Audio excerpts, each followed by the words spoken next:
अहंकार इंसान का सबसे बड़ा दुश्मन है। सुनो इंसान, बाहर का दुश्मन तुम्हें उतना नुकसान नहीं पहुंचाता जितना तुम्हारा अपना अहंकार पहुंचाता है। जिस दिन इंसान को अपनी ताकत, अपने ज्ञान या अपने धन पर घमंड हो जाता है, उसी दिन उसके पतन की उल्टी गिनती शुरू हो जाती है। आज की यह कहानी किसी राजा की नहीं, बल्कि जंगल के एक ऐसे जीव की है जिसने अपने अहंकार के कारण सब कुछ खो दिया। अंत तक जरूर सुनिए, क्योंकि शायद यह कहानी आपकी जिंदगी भी बदल दे।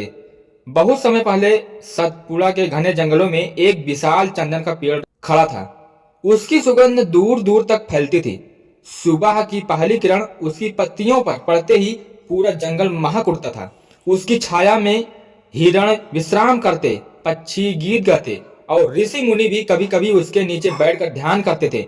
सालों तक सम्मान मिलने के कारण उस चंदन के पेड़ के मन में धीरे धीरे एक विचार जन्म लेने लगा। मैं सबसे श्रेष्ठ हूँ। इस पूरे जंगल में मेरी बराबरी कोई नहीं कर सकता। मेरे जैसा न कोई सुंदर है न उपयोगी। धीरे धीरे यही विचार अहंकार में बदल गया। अब वह हर आने जाने वाले पेड़ और पौधे को अपने से छोटा समझने लगा। उसी के पास एक छोटा सा जंगली फूल खिला था। वह बहुत साधारण था। सुबह खिलता और शाम तक अपनी पंखुड़ियां समेट लेता, लेकिन उसके चेहरे पर हमेशा मुस्कान रहती।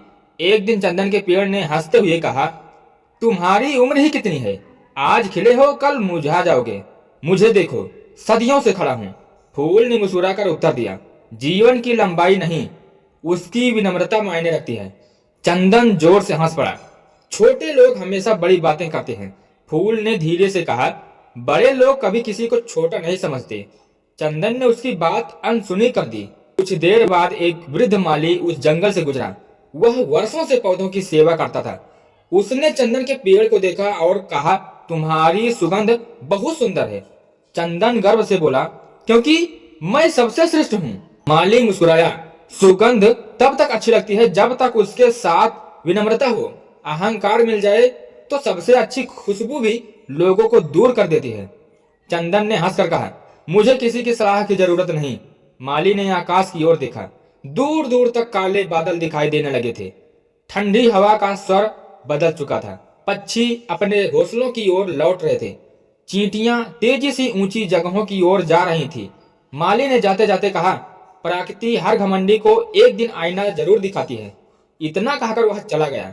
उधर छोटा सा फूल हवा के साथ धीरे धीरे झुक गया। उसने आंखें बंद करके ईश्वर का स्मरण किया, लेकिन चंदन का पेड़ अब भी गर्व से सीधा खड़ा था। उसे पूरा विश्वास था कि दुनिया की कोई शक्ति उसका कुछ नहीं बिगाड़ सकती। उसे यह बिल्कुल भी अंदाजा नहीं था कि उसी रात प्रकृति उसके अहंकार की सबसे कठिन परीक्षा लेने वाली थी। रात का अंधेरा पूरे जंगल पर फैल चुका था। आसमान में काले बादल इस तरह छा गए थे कि चंदन और तारे भी कहीं दिखाई नहीं दे रहे थे। हवा की गति हर पल बढ़ती जा रही थी। जंगल के पुराने जानवर समझ चुके थे कि यह कोई साधारण बरसात नहीं, बल्कि प्रकृति की एक कठिन परीक्षा है। दूर पहाड़ियों से आती हवा अब सीटी जैसी आवाज निकाल रही थी। पेड़ों की शाखाएं आपस में टकराने लगी थी। सूखे पत्ते हवा में ऐसे उड़ रहे थे जैसे हजारों पक्षी एक साथ आसमान में उड़ रहे हों। उधर छोटा सा जंगली फूल धीरे धीरे झुक गया। उसने अपने कोमल शरीर को धरती के और करीब कर लिया। वह जानता था, प्रकृति से टकराना या टकरा कर नहीं, प्रकृति के साथ चलकर ही बचा जा सकता है। लेकिन विशाल चंदन का पेड़ आज भी पहले की तरह गर्व से सीना ताने खड़ा था। उसने तेज हवा को देखकर मुस्कुराते हुए कहा, आ जाओ, मैं देखना चाहता हूँ कि तुम्हारी ताकत कितनी है। हवा और तेज हो गई। पहला झोंका आया। पूरे जंगल में हलचल मच गई।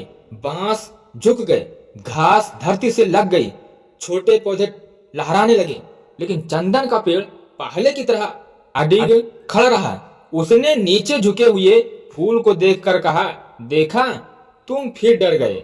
फूल ने शांत स्वर में उत्तर दिया, मैं डरा नहीं हूँ, मैं समझदार हूँ। चंदन हंस पड़ा, समझदारी नहीं, कमजोरी है यह। उसी समय एक बूढ़ा उल्लू उड़ता हुआ उसकी शाखा पर आ बैठा। वह कई वर्षों से इस जंगल का सबसे बुद्धिमान जीव माना जाता था। उसने गंभीर आवाज में कहा, चंदन, तुम्हारी सबसे बड़ी ताकत ही तुम्हारी सबसे बड़ी कमजोरी बनने वाली है। चंदन ने आश्चर्य से पूछा, कैसे? उल्लू बोला, क्योंकि तुम्हें अपनी ताकत पर भरोसा है, लेकिन समय की ताकत का अंदाजा नहीं। इतना कहकर वह उड़ गया। कुछ ही क्षण बाद मूसलाधार वर्षा शुरू हो गई। बड़ी बड़ी बूंदें लगातार चंदन के तने से टकराने लगीं। बारिश का पानी उसकी जड़ों के आसपास की मिट्टी को बहाने लगा।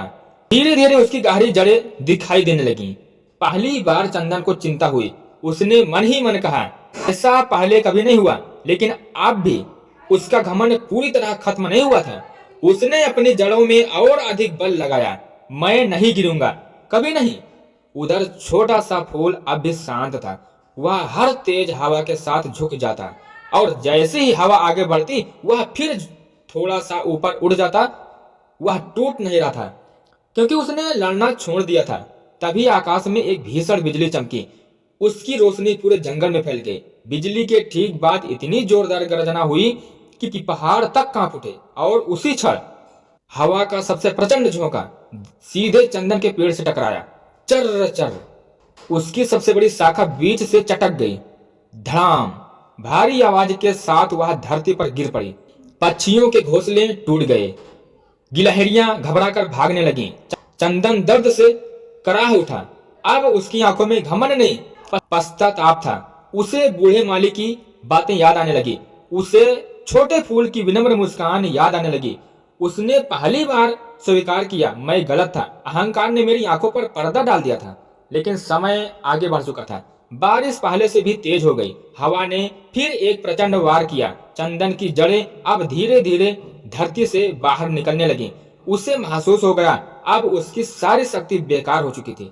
छोटे फूल ने ऊपर देखा। उसकी आंखों में जीत का अभिमान नहीं, दया थी। उसने धीरे से कहा, मित्र, सबसे बड़ा दुश्मन बाहर नहीं, हमारे भीतर बैठा अहंकार होता है। चंदन ने आंखें बंद कर ली। उसकी आवाज कांप रही थी। काश मैंने यह बात पहले समझ ली होती, लेकिन अब बहुत देर हो चुकी थी। आकाश में फिर एक तेज बिजली चमकी। हवा ने अपनी पूरी शक्ति इकट्ठी कर ली और चंदन को समझ आ गया कि अगला ही क्षण उसके घमंड का अंतिम क्षण होने वाला है।